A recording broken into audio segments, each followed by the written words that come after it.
मैंने उसका हाथ थाम लिया और उसकी तरफ झुक कर कहा, मेरा असली मिशन कल शुरू होगा। ये मिशन तुम्हारे ताउन के बगैर मुकम्मल नहीं हो सकता। मुझे कम से कम 6 टाइम बमों की जरूरत है। क्या तुम कहीं से उनका इंतजाम कर सकती हो? इंदिरानी सरगोशी में बोली, मेरे लिए ऐसा बंदोबस्त करना तकरीबन नामुमकिन है। मैं यहाँ एक सिविलियन के तौर पर काम कर रही हूँ। ये काम तो मार्गरेट भी नहीं कर सकती। टाइम बम तो तुम्हें वहीं थंडर बेस से मिल सकते हैं। वहां तो रॉकेट मिसाइल और दूसरा गोला बारूद भी होगा। इंदिरानी ठीक कह रही थी। उसके लिए टाइम बमों जैसी खतरनाक धमाका खेज अशिया का मुहैया करना वाकई मुश्किल था। यह काम उसकी दस्तरस से बाहर था। मैंने उससे सिर्फ इसलिए पूछा था कि हो सकता है उसके ताल्लुकात किसी ऐसे इंडियन फौजी से हों जिसका इस किस्म का असलहे से कोई राब्ता हो। मैं सोच में पड़ गया। थंडर बेस में रॉकेट मिसाइल बम और दूसरा गोला बारूद जरूर मौजूद होगा, मगर उन पर कैसे कब्जा कर सकता था? जहाँ तो ऐसी सूरत हाल पैदा हो जाए कि ज़ेरे ज़मीन बेस का सारा स्टाफ कहीं चला जाए और मुझे वहाँ बारूद बिछाने का मौका मिल जाए जो करीने कयास नहीं था। अचानक मुझे एक ख्याल सूझा। मैंने इंदिरानी से कहा, क्या तुम कहीं से मुझे कोई ऐसी चीज ला कर दे सकती हो जो इंतहाई मोहलक जहर भी हो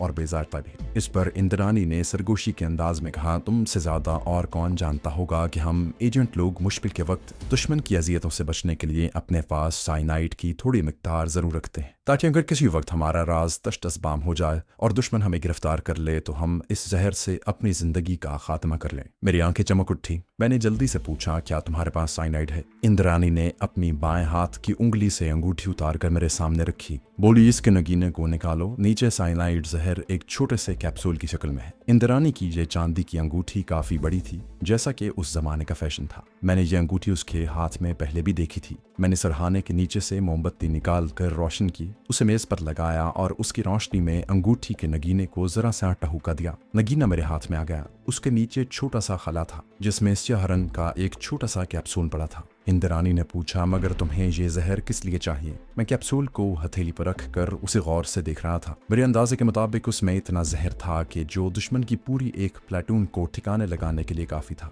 जैसा कि आप सब जानते हैं कि साइनाइड एक ऐसा जहर है जो इंतहाई सरीउल असर है, इंतहाई हलाकत खेज और बेजायका होता है। अगरचे आज तक कोई भी इसका जायका नहीं बता सका, लेकिन साइंसदानों के तजर्बात के मुताबिक ये एक बेजायका जहर है और जबान पर लगते ही अपना असर दिखाता है और आदमी को सांस पूरा करने का भी मौका नहीं देता। मैंने कैप्सूल को अच्छी तरह से एक कागज में लपेट कर अपनी जेब में रख लिया। नगीने को दोबारा अंगूठी में जड़ दिया और इंदिरानी की उंगली में डालते हुए कहा, तुमने मेरा मसला हल कर दिया है। अब तुम इसके बारे में मुझसे कोई सवाल न करना। भूल जाओ कि तुम्हारी अंगूठी में जहर वाला कैप्सूल भी था। हाँ, अपने लिए तुम ये जहर किसी जरिए से बाद में हासिल कर लेना। ये नेशनल सिक्योरिटी का मामला है। इंदिरानी ने उसके बाद मुझसे साइनाइड के बारे में कोई बात न की। मेरे जहन में पूरी की पूरी स्कीम आ चुकी थी और मेरा सबसे बड़ा मसला जहर के उस नन्हे से कैप्सूल ने हल कर दिया था। मैंने मोमबत्ती बुझा दी। इंदिरानी का चेहरा एक पल के लिए अंधेरे में डूब गया। उसने आहिस्ता से सांस भर कर कहा, अगर तुम मुझे अपने मिशन के बारे में नहीं बताना चाहते तो मैं तुमसे कोई सवाल नहीं करूंगी, लेकिन इतना जरूर कहूंगी कि अपना ख्याल रखना जब मैं जाऊं।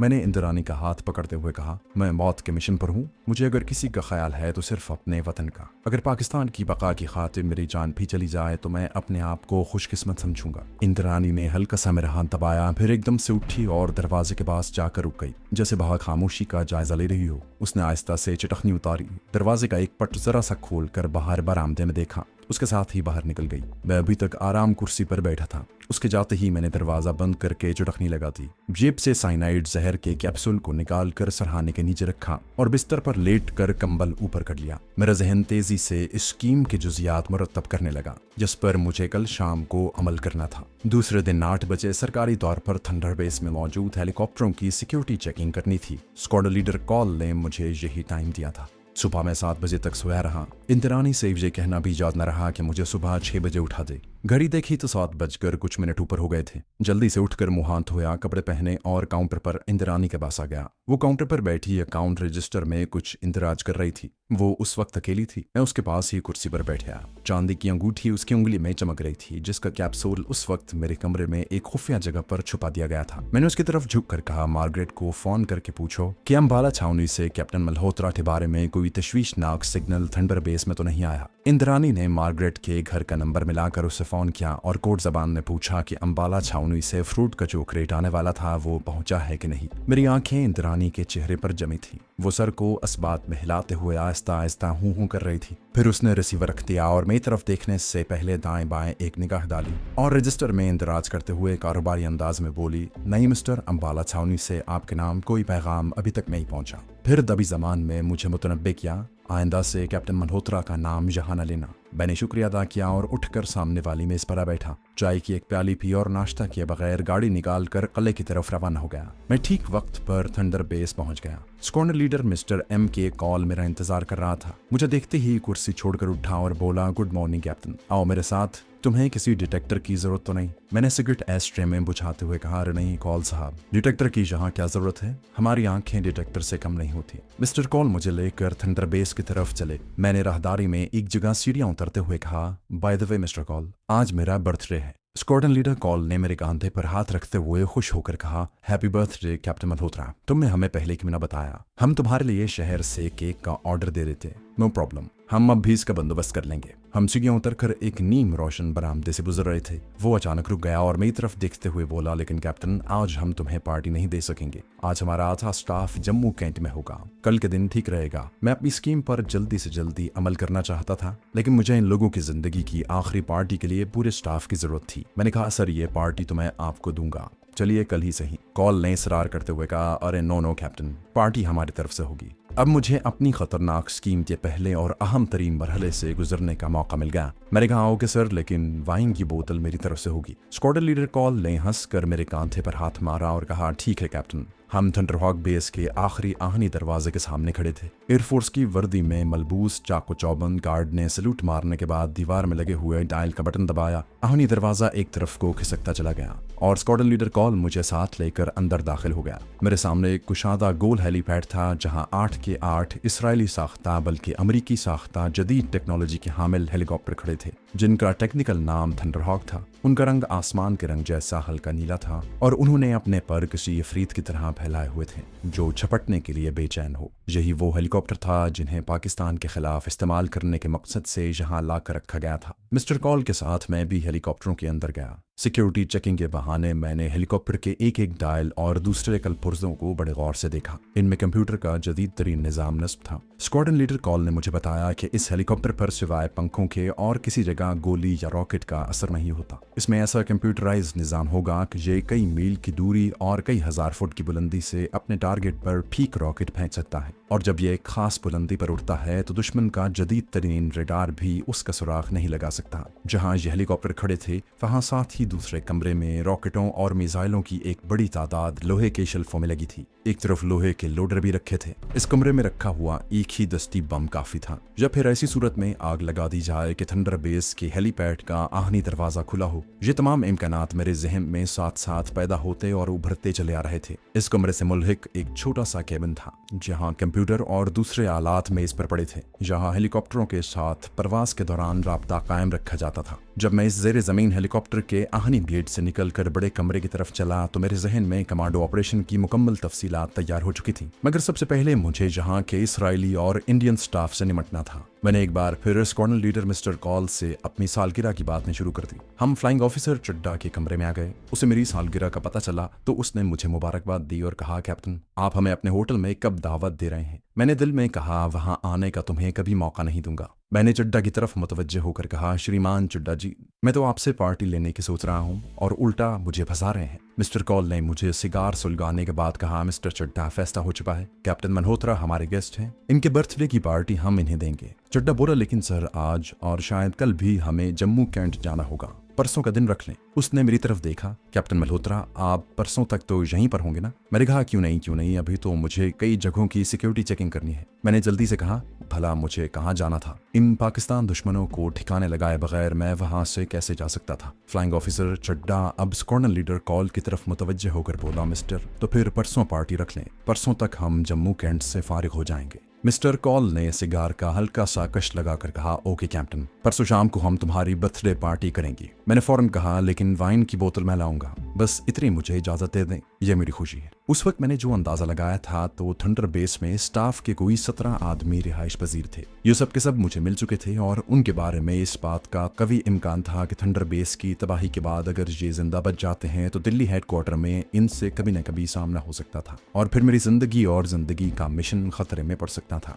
मेरा दिल्ली हेडक्वार्टर के ऑफिसर्स को जब ये पता चला कि मैं उधमपुर के थंडर बेस की सिक्योरिटी चेकिंग करने गया था और मेरा नाम कैप्टन मल्होत्रा था और मेरे वहां होते हुए भारतीय हेलीकॉप्टरों का पूरा स्क्वाड्रन तबाह बर्बाद हो गया था, तो वो मुझ पर शक करने में हत बजानिब होते, बल्कि मुमकिन है कि मुझे फौरन हिरासत में ले लिया जाता। यही वजह थी कि मैंने सारे के सारे दुश्मन स्टाफ को ठिकाने लगाने का फैसला कर लिया था। मेरे स्क्वाड्रन लीडर कॉल्स से खास तौर पर इसरार किया कि मैं चाहता हूँ मेरी बर्थडे पार्टी में स्टाफ के सारे मेंबर शिरकत करें, जिस पर उसने मुझे यकीन दिलाया कि सारा स्टाफ पार्टी में शिरकत करेगा और सबको खुशी होगी। मैं उन्हें नमस्कार कहकर वापस चल पड़ा। रास्ते में मैंने तहखाने में जो असलहा पड़ा था उस शेल्फ को खास तौर पर जहन में निशान लगाया। जहाँ लाइट सब मशीन गन्ने पड़ी थी उनमें से एक मशीन गन को मेरे बहुत काम आना था। ये सब मशीन गन मेरे हाथों में आकर शोले उगलने के लिए यकीनन बेचैन होगी। मैं जीप में बैठा मैदान से गुजरकर बोर्डिंग हाउस की तरफ जाती हुई सड़क पर आ गया। दिन रोशन और सर्द था, कहीं कहीं दरख्तों के पत्ते जर्द होना शुरू हो गए थे। गाड़ी एक तरफ खड़ी करने के बाद मैं बोर्डिंग हाउस की लकड़ी की सीढ़ी चढ़कर बरामदे से गुजरता हुआ अपने कमरे की चाबी लेने इंद्रानी के काउंटर की तरफ बढ़ा तो मुझे वहाँ एक रेशमी फूलदार शलवार कमीज और कटे हुए बालों वाली फैशनेबल लड़की खड़ी नजर आई, जिसकी पुश्त मेरी तरफ थी। ये लड़की इंद्रानी और मेरे दरमियान में थी और मुझे इंद्रानी दिखाई नहीं दे रही थी। मैं अपने ख्याल में उस लड़की को कोई अहमियत न देते हुए उसके करीब से गुजरने ही वाला था कि मुझे उसका जुमला सुनाई दिया। मेरे कदमों को जैसे वहीं जमीन ने पकड़ लिया। वो इंद्रानी से कह रही थी, मैं फिर मुझे कैप्टन मल्होत्रा के एक कोलीग ने बताया है कि वो इसी बोर्डिंग हाउस में ठहरे हुए हैं। यकीनन यही लड़की कैप्टन मल्होत्रा की गर्लफ्रेंड उषा थी, जो अंबाला छावनी से अपनी कॉलेज की सहेलियों के साथ जम्मू आई थी और अब अपने महबूब कैप्टन को मिलने उधमपुर आई थी। मैं वहीं से एक तरफ घूम गया और करीब ही अलमारी में लगी हुई किताबों और बाहर लटके रिसालों और अखबारात को देखने लगा। इंद्रानी ने कोड अल्फाज में मुझे वहां से चले जाने को कहा। मैं आहिस्ता आहिस्ता कदम उठाता सीढ़ियों की तरफ चल दिया। ऊपर राहतारी में आकर अपने मुकफ्फल कमरे के आगे टहलने लगा। उषा की शक्ल में एक नई मुसीबत आ गई थी। इंद्रानी ने उसे कह दिया था कि कैप्टन मल्होत्रा नाम का कोई शख्स उसके बोर्डिंग हाउस में नहीं ठहरा है। उसके बावजूद ये लड़की मेरे लिए मुश्किलात पैदा कर सकती थी। मैं अपने कमांडो ऑपरेशन के नुक्ता उरूज पर था। मैं सर धड़ की बाजी लगा चुका था। ऐसे वक्त में मुझे किसी की मदाखलत कैसे गवारा हो सकती थी। अपने कमरे के आगे टहलना भी मुनासिब नहीं था। मैं कदम कदम चलता हुआ सीढ़ियों के पास आकर रुक गया। मुझे नीचे से उषा या इंद्रानी की आवाज नहीं आ रही थी। मैं सीढ़ियां उतरने लगा। सामने काउंटर की तरफ निगाह उठाई। उषा वहां पर नहीं थी। लंबे लंबे डग भरता हुआ काउंटर पर पहुंचा। इंद्रानी ने बोर्ड पर से चाबी उतार कर मेरी तरफ बढ़ाई और दबी जबान में कहा, ये कोई उषा थी, कैप्टन मल्होत्रा की गर्लफ्रेंड है। ग्रीन होटल उधमपुर में एक सहेली के साथ ठहरी हुई है। इससे होशियार रहना, ये मल्होत्रा की तलाश में है। मैंने कोई जवाब न दिया और अपने कमरे में आ गया। कमरे में आते ही मैंने दरवाजे को अंदर से कुंडी लगा दी और खुफिया जगह पर से साइनाइड जहर का कैप्सूल निकाला। कॉपी में से एक सफेद वर्क फाड़ कर मेज पर बिछाया और बड़ी एहतियात से कैप्सूल का छोटा सा ढक्कना खोलकर जहर को कागज पर गिरा दिया। ये जर्दी माइल बारीक सफूफ था। कुछ देर में इस कातिल जहर को देखता रहा, जिसमें कम से कम 100 आदमियों को हलाक कर देने की ताकत थी और जिससे मुझे 16-17 आदमियों को अगली दुनिया में पहुंचाने का काम लेना था।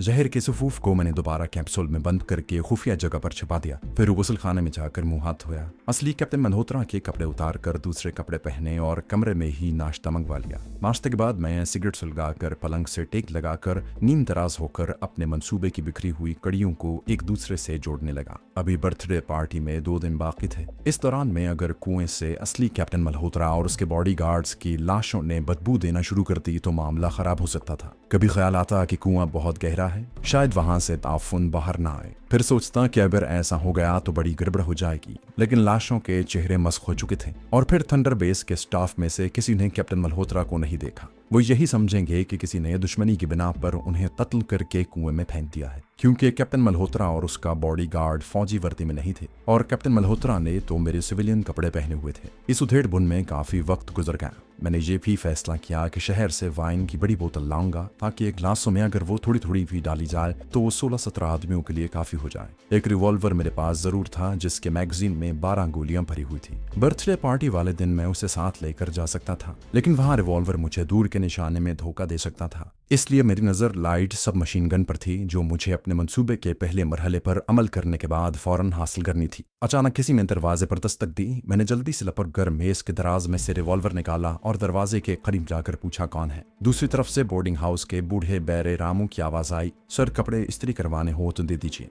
मैंने इत्मीनान का सांस लेते हुए कहा, मेरे कपड़े इस्त्री हो चुके हैं रामू। वो बोला, अच्छा साहब, और चला गया। मैंने रिवॉल्वर को मेज की निचली तराज में रख कर चाबी लगा दी। दिन के 11:15 का टाइम हो रहा था। सोचा कि क्यों ना शहर में चलकर वाइन की बोतलों का जायजा लिया जाए। अगर हो सके तो मुझे एक बोतल खरीद लेनी चाहिए। ये सोचकर मैंने बालों में कंघी फेरी, तौलिए से मुंह पोंछा और कमरे को ताला लगाकर चाबी इंद्रानी के हवाले की और गाड़ी स्टार्ट करके उधमपुर के शहर की तरफ चल पड़ा।